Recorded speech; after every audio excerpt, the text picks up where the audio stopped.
Dans les rues du Caire, parler politique devient de plus en plus dangereux. Pour ces dizaines de manifestants qui soutiennent le régime, ce n'est pas un problème. Mais pour tous les autres, il faut désormais baisser la voix et trouver des lieux sûrs. Maintenant, je préviens mes amis et les révolutionnaires de ne pas parler de politique dans les transports publics, dans les rues ou même dans les cafés.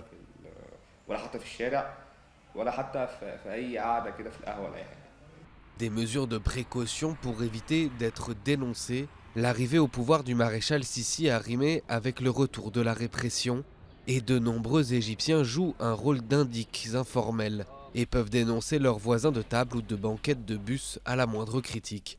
Un phénomène encouragé par certains médias pro-Sissi.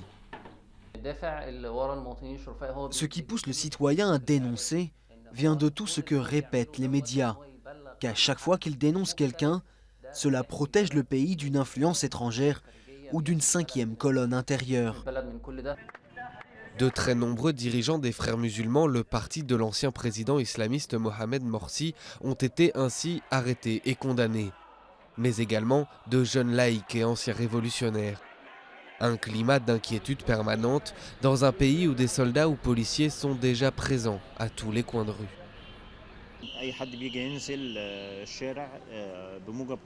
Celui qui descend dans la rue est arrêté à cause de la loi anti-manifestation. Celui qui exprime son avis est surveillé. Donc moi j'essaie d'être prudent sur ce sujet. J'attends de voir si ça continue ou pas.